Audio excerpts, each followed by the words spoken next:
आइएगा, कल हम लोग एक्सरसाइज 2.1 स्टार्ट किए थे, ठीक है, जिस चैप्टर का नाम था बहुपद। क्या नाम था? पोलिनोमियल। पोलिनोमियल। तो बहुपद का जो हम कल लिखाए थे व्यापक रूप, ध्यान दीजिएगा, बहुपद का कौन सा रूप? इसको अंग्रेजी में कहते हैं इसका स्टैंडर्ड फॉर्म। क्या कहते हैं इसको? Standard form. इसको लिखा कैसे जाता है देखिएगा,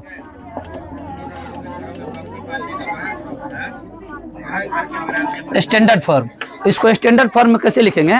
हम कल क्या बताए थे कि थोड़ा सा याद कीजिएगा, हम कल क्या बताए थे? ये बहुपद का, बहुपद जिसमें एक से अधिक पद, उसको क्या कहेंगे? बहुपद कल बताए थे। बहुपद क्या प्रकार? 3 प्रकार का, रैखिक, द्विघात, त्रिघात। तो हम बोले थे जिसमें x का अधिकतम घात 1 होगा उसको रैखिक कहेंगे। क्या कहेंगे उसको? जिसमें x का अधिकतम घात 2 होगा उसको द्विघात कहेंगे, और जिसमें x का अधिकतम घात 3 होगा इसको त्रिघात कहेंगे। तो ये तीनों बहुपद को हम एक ही स्टैंडर्ड फॉर्म में लिखने जा रहे हैं, ठीक है। उससे ये क्लियर हो जाएगा रैखिक कौन सा है, द्विघात कौन सा है और त्रिघात कौन सा है। इसका स्टैंडर्ड फॉर्म होता है क्या, सो देखिएगा, ध्यान दीजिएगा। ax³ bx² cx plus D बराबर 0। cx प्लस डी बराबर, ध्यान दीजिएगा। अब ई क्या हुआ देखिए, हम क्या बोले थे? जिसका अधिकतम घात 3 होगा इसको क्या कहेंगे? अभी तुरंत बोले हैं। हाँ देखिए क्या बोल रहे थे, जिसका अधिकतम घात 3 होगा उसको क्या कहेंगे? त्रिघात बहुपद। क्या कहेंगे उसको? अब इस पर आइएगा, जिसका अधिकतम घात 2 होगा, जिसका अधिकतम क्या होगा, इसको क्या कहेंगे? द्विघात बहुपद। क्या कहेंगे इसको? अच्छा, जिसका अधिकतम घात 1 होगा, यहाँ कुछ नहीं है ना, पहले से कुछ नहीं था, जहाँ कुछ नहीं है वहाँ पावर में 1 है, वहाँ पावर में कितना है? तो जिसका अधिकतम घात 1 होगा, इसका अधिकतम घात, इसी का नाम है रैखिक। क्या नाम इसका? ये कई बार ऑब्जेक्टिव में पूछा गया है, कई बार ऑब्जेक्टिव में पूछा गया है। इसका व्यापक रूप जब लिखने के लिए आपको कहेगा, किसका व्यापक रूप लिखने कहेगा आपको? बहुपद का व्यापक रूप अगर लिखने कहेगा आपको, बहुपद का व्यापक रूप लिखने कहेगा आपको, क्या कहेंगे? ax³ plus bx² plus cx plus D.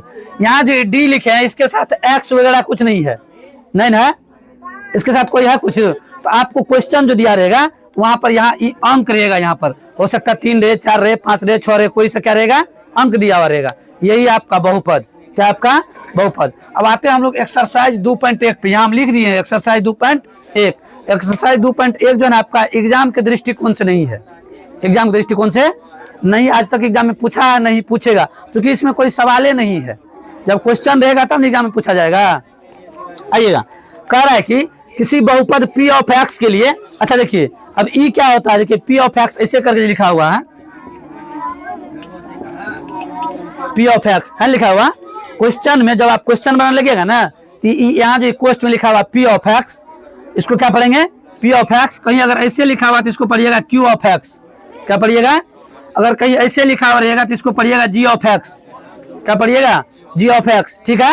ये p of x, q of x, g of x ऐसे अगर लिखा हुआ है कहीं पर, यहाँ पर इसका मतलब x का मान रखना है, इसमें भी x का मान रखना है, इसमें भी x का मान रखना है। ये आपको क्वेश्चन में दिया रहेगा।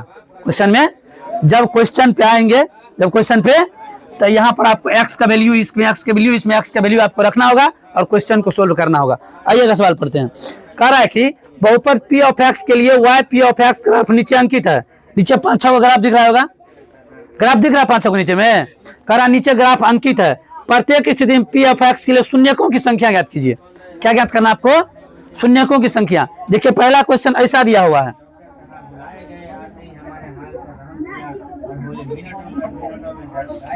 इसलिए कहते हैं स्मार्ट बोर्ड लगा लेंगे, अभी ऐसे टच करते तो एडिट हो जाता, ठीक है।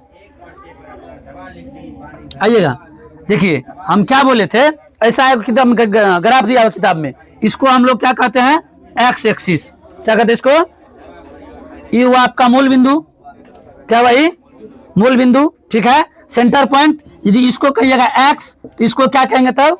x dash. ऊपर जो आपका होता है y एक्सिस, क्या होता है? तो नीचे आप इसको क्या कहिएगा?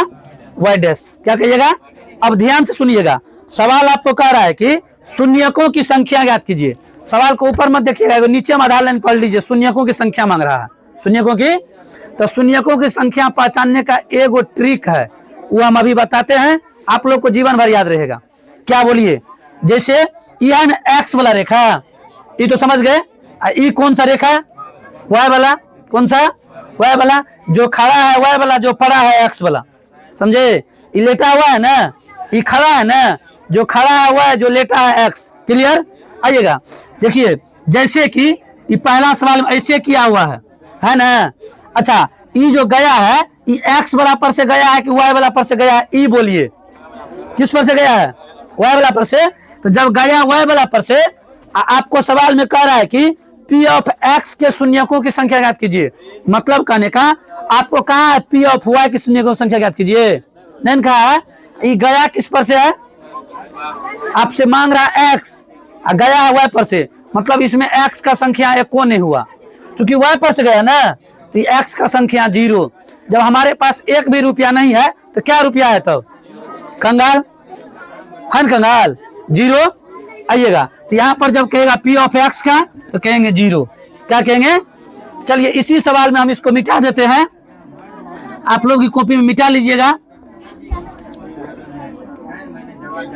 चलिए हम दूसरा सवाल बना रहे हैं। दूसरे सवाल में देखिए कैसे किया हुआ है, जैसे किया हुआ हम ऐसे ही कर देते हैं। यहां से लिया है, कर दिया है। अब बोलिए ये एक्स वाला लाइन में क्या जगह टच किया है? सिर्फ एक्स वाला देखिएगा, वाई वाला नहीं देखना है। क्या बात? यही तो टच किया है ना, ये सब तो वाई वाला है ना, एक्स वाला में क्या टच किया है? तो इसमें पी ऑफ एक्स का मान हो गया 1। आपको मांग रहा है कि एक्स का मान ज्ञात करे। एक्स का मतलब कहने का, अब समझिए, ये सब रेखा जो है ना, ज्या बार एक्स में टच करेगा एक्स का उतना मान होगा। एक्स का उतना मान सिर्फ एक्स में टच करना चाहिए। किसमें टच करना चाहिए? वाई वाला में टच नहीं करना चाहिए। वाई वाला में टच, बात समझ गए? ये देखिए, ये तो पहले से ग्राफ खींचे थे ना हम, इसके बाद जो रेखा खींचा जाएगा, ये ग्राफ के बाद जो रेखा खींचा जाएगा, एक्स पर जितना बार टच करेगा, एक्स पर जितना बार टच करेगा उतना क्या होगा? एक्स का मान होगा। एक्स का। आइएगा, ये तो हो गया दूसरा सवाल। तीसरा सवाल में आइएगा,